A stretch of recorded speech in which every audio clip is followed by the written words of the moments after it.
give y'all a quick story time about why I stopped going to church. So I kind of grew up in the church for the most part. I probably went until I had the decision to not go. You know what I'm saying? Like when I hit 16, 17, and my grandma, they would wake up Sunday morning, and I'd be like, I don't feel like going. And then that one Sunday turned into 2 Sundays, but I was still kind of involved, in church. In fact, my oldest daughter's mom, her parents own a church to this day in Hampton, Virginia. And when I was with her, I was fairly active in their church. I attended every Sunday, helped out around the church, did whatever. But I didn't officially decide to stop going to church cold turkey until around 2009-ish. I would still go, some Sundays with friends. Some Sundays I would go to, my daughter's grandparents' church. In fact, this was that time, when niggas was dressing business casual to even go to the club, because Jay-Z said, jerseys is for kids. They were throwing a button up. If you didn't have on a button up, you wasn't getting in Blakely's. So, shout out my guy Hutch. Hutch, also known as, Pilot the Wise Man, B-Boy at the time. He was in a group called Moulage. Moulage had a song called Trickin'. They had a show in Virginia that night. It was a Saturday night. And they had the whole VIP section at Blakely's, right? I was in the Navy. So, the whole supply department, which was the department that I worked in, would show up, Wednesday nights, you had one club in Newport News. Thursdays, you had another club in Virginia Beach. That's just how we move. Like, it would be like all the black guys from this one department in the club. You know what I'm saying? So that night, we got the whole VIP. Niggas is out. Right? There's people that I know there. You know what I'm saying? Like my whole, shout out my guys, Chuck. All the supply niggas, I know y'all.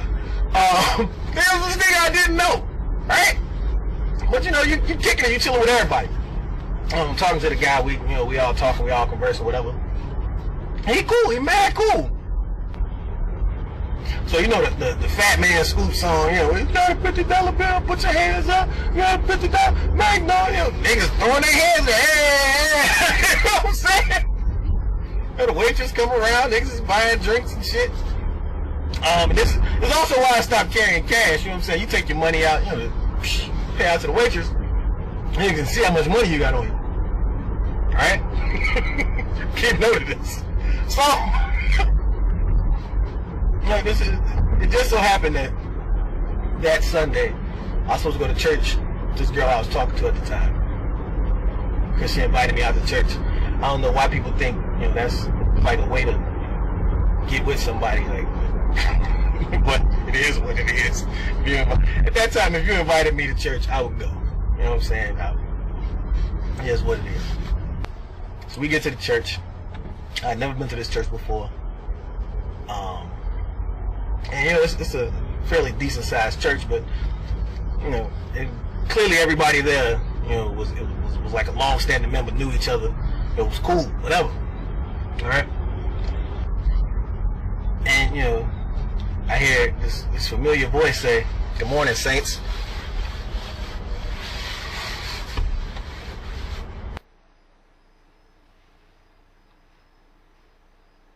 Good morning, saints.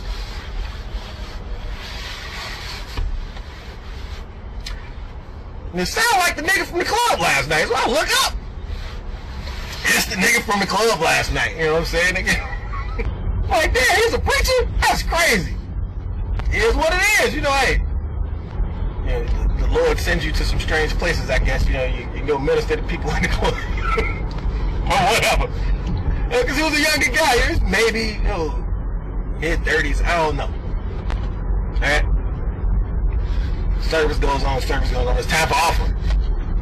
Now, when I was going to church, I put $20 in the plate.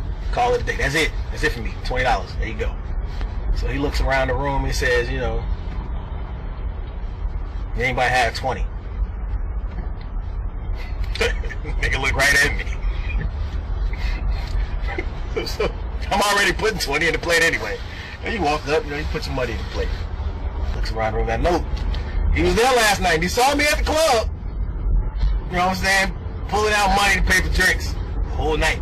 So he sees me pulling out money. He knows I have some money on me. Anybody, $50. I'm still in my seat. He look around, a few people come up, put $50 in there. He look right at me. So I look right at him. Like, he say again, does anybody have $50? I look back. So, I don't want to say reluctantly, this was church, but it is what it is now. Reluctantly, I go up there, throw $50.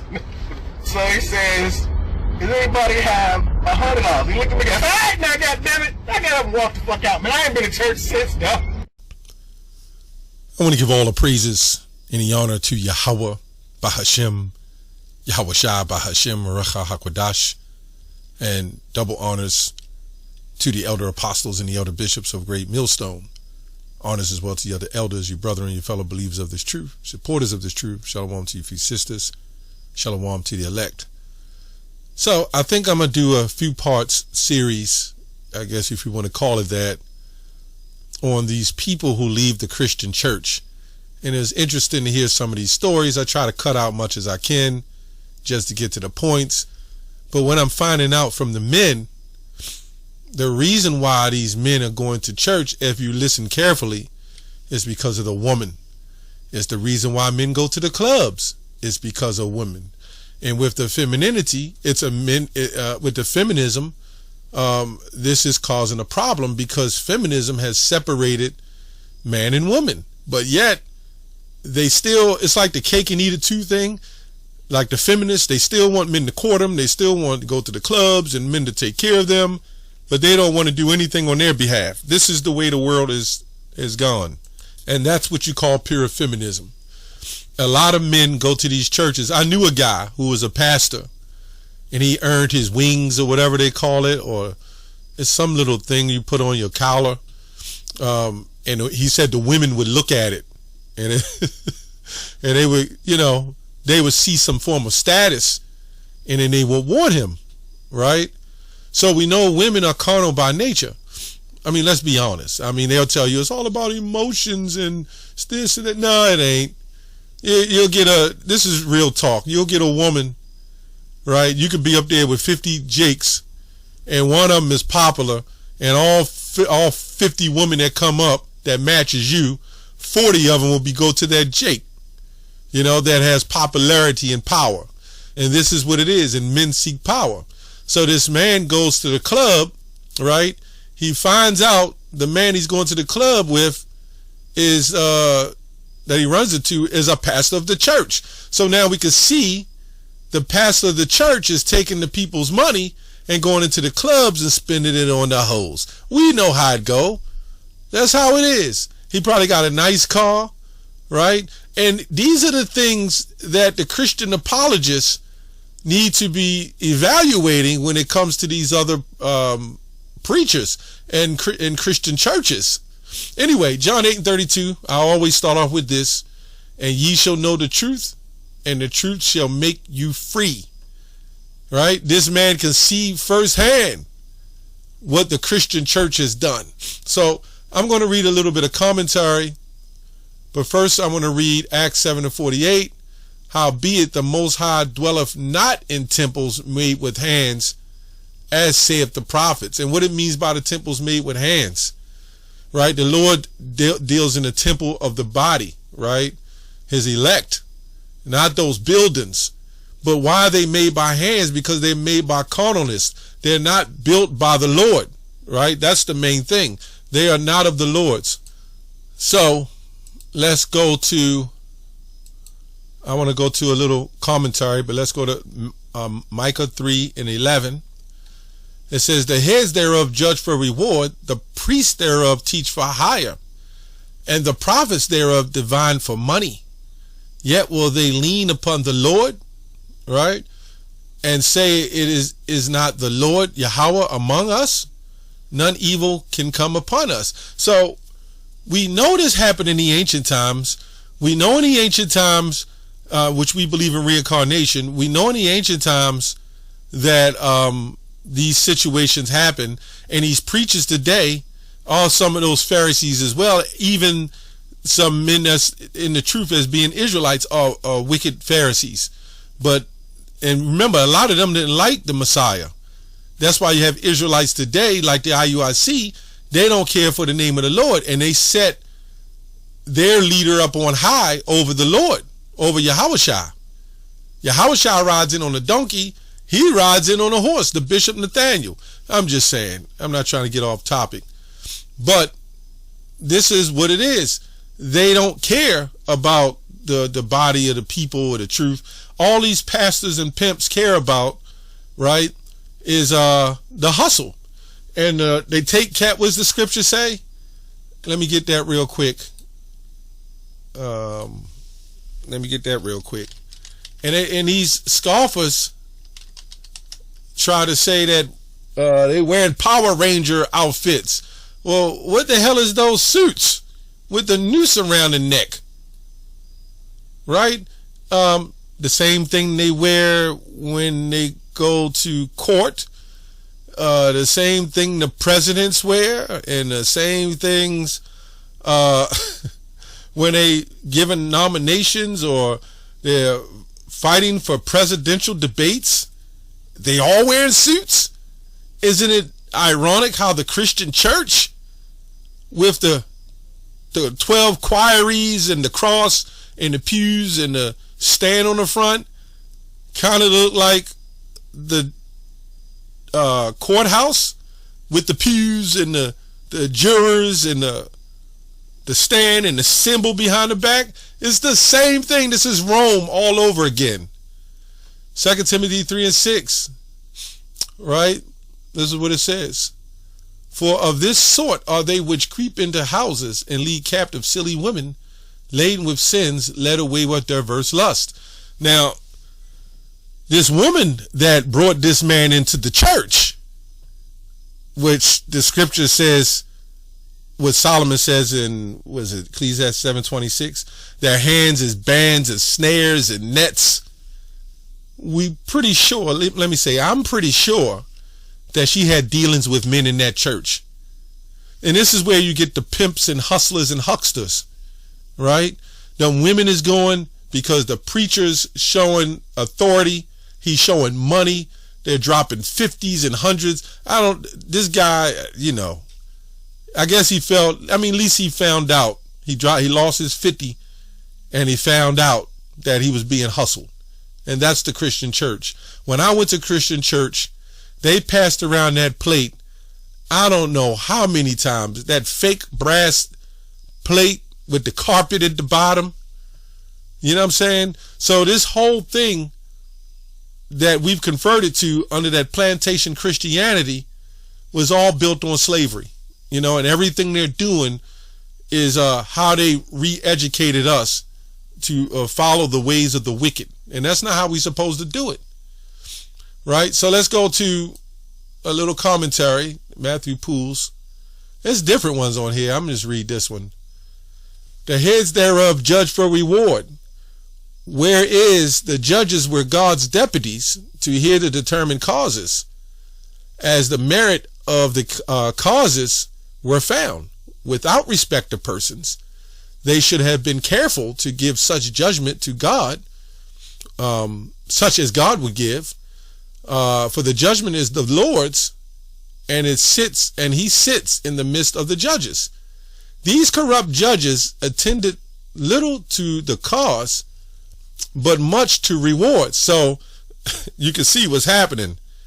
That's why in Matthew 23, he said they sit in Moses' seat. Do as they say, but don't do as they do. So what we see here is if you had a little more finances, a little more dividends, then you would get a little more accepted. And if you were poor, then you didn't get, the full, treatment in the church that you were supposed to get. It'll keep going.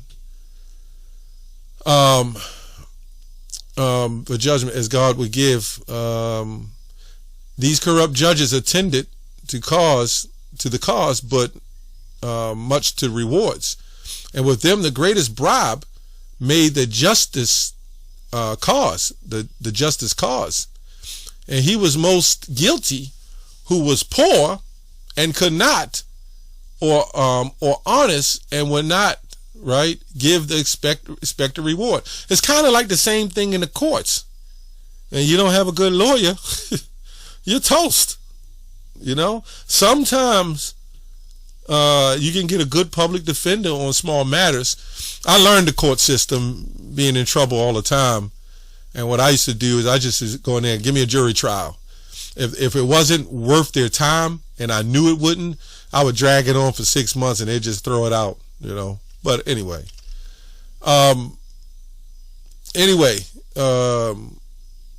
it says, this was most directly against the law of God, Deuteronomy 16:19. This is how the scripture is talking about the law in Romans 3. The law became the knowledge of sin, right? Because of this. And expressly cursed. Right, there we go. Yet it was common course of that practice to them. Let's read that. Deuteronomy 16:19. Let's read that. Right. It says, thou shalt not wrest judgment. Thou shalt not respect persons, neither take a gift, for a gift doth blind the eyes of the wise and pervert the words of the righteous. So we understand when looking back at the history with Achan, if you remember that story, I believe it was in Numbers, I can't remember, where the Lord told him, don't take the garments of the Babylonians, I think, and he snuck in and I think he, with his wife or whatever, I can't remember, but the Lord judged him, right? And really judged his family. So the Lord's judgment is just. So if you set up to be a judge, you're not supposed to worry about the garments and the apparels and the money, because if you are following the Lord, you would know all the riches are the Lord's, and he's the one in the prayers of Hannah. Was it Samuel 6:2 and 6 or 7? The Lord maketh rich. I think 1 Samuel 2:8. The Lord maketh rich and the Lord maketh poor. He bringeth up and he bringeth down. So if you're going with this kind of injustice, you literally don't have faith and you're not following the Lord. This is why he had to send his son. This is why it said to the Jew first and then to the Gentile, because you can't be boasting in the seed of saying you've Abraham's seed when you know all the corruption that came with being a Jew. So you need to have the salvation through the Son, where the Lord sends his son, and then you'll have salvation because it's through faith. That's why he shed his blood in purity for the elect of the Israelites. Well, let me say the nation of Israel. This all ties into that. Let's go back. And especially cursed, yet it was the common course and the practice with them.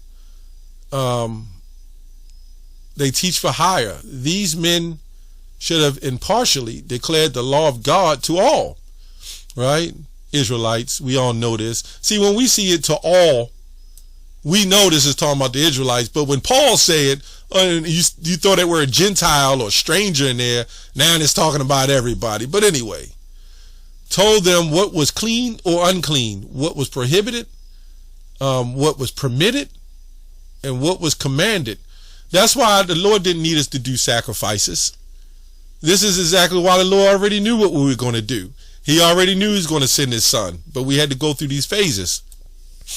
Anyway, being pleasing to God, and what dangerous to them, being offense to their God.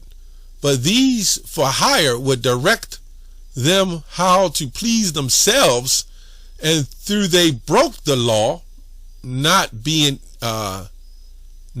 guilty to extort, yet not be guilty of usury. So they was going all in. And of course, if they had the money, you were cool. And you know that they would have nepotism and sort of favoritism. And this is why the Messiah was speaking, I think in is it Mark 7 or something like that, when he was speaking about that basically they would teach, they was hirelings, right? They were hirelings, they were hired. A hireling is a hired help, and when they see the sheep cometh, they flee, right? Is yet to be guilty of usury to kill the enemy. Let's get that real quick. I don't want to just pull that up, and I know it's in what they say so-called the gospel. When I pull it up, it never, Luke, let me see where it's at. I think it said he is a hired hand. John 10. I am the good shepherd. A good shepherd giveth his life for the sheep. But he that is a hireling, and not the shepherd, whose own the sheep are not, seeth the wolf coming, and leaveth the sheep, and fleeth. And the wolf catches them, and scattereth the sheep. So a lot of this, the Lord said, I think not I come to destroy the law. A lot of the things he was reverting to back as well, because these things happened back then. You always had them hired hands, you know. Anyway, to exhort guilty to kill the enemy, yet not guilty of murder, nor break the sixth commandment, to be unnatural to parents, yet not sin. Let me go up to get a clear understanding of what it's saying. What was safe for them, being pleasing to God, and what dangerous to them, being offenses to their God, but these for hire would direct them how? To please themselves, and though they broke the law, not to be guilty to extort. So they weren't guilty of extortion, yet not to be guilty of usury, not guilty of usury, to kill an enemy, yet not be guilty of murder. Right? It sounds like Esau. Nor break the sixth commandment, to be unnatural to parents, yet not a sin. So basically, if you had the dough, you got paid, and if you got paid, you was good. And if you had close to the family, and this is the same thing in the church today. They divide for money. Let's read this real quick. Which being extraordinary persons raised of God, and sent by him to deliver his message impartially to all his people, to all ranks of men among them, without fear, flattery, prejudice, right, or any respects. There were in this people at this day a sort of men called prophets, but were indeed mere fortune tellers, as we call a vagabond sort of persons among us. And these made a trade of divining. Right? Let's look this up real quick. This is what they do in the church. To make out by divination, to foretell future events. I just wanted to go there real quick. And this is why he kept saying that the prophets say this, believe him not. The Messiah even say that. If they say, lo, come here, don't believe him. Right? And even in the Old Testament, it says, don't believe them. You know, these particular prophets. And as if it were their power to frame future things to the mind and honor to men. For a good round sum of money, they would sell prosperity to them.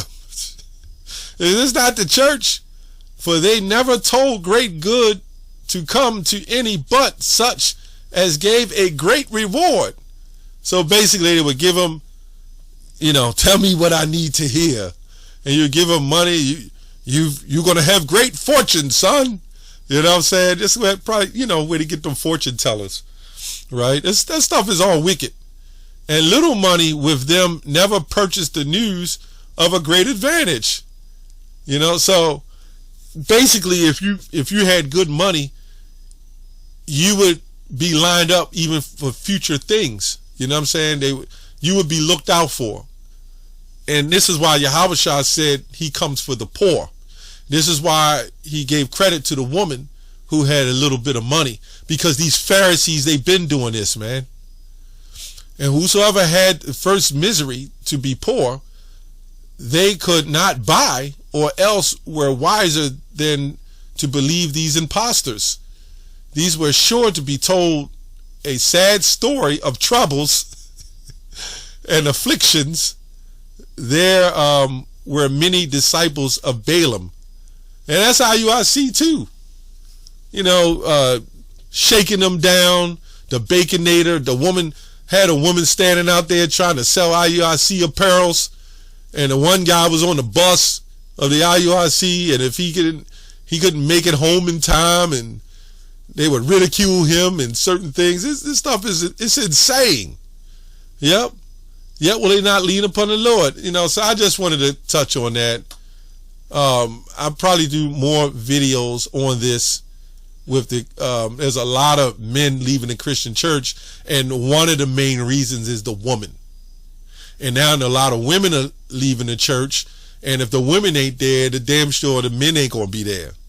You know, the women are following Sexy Red.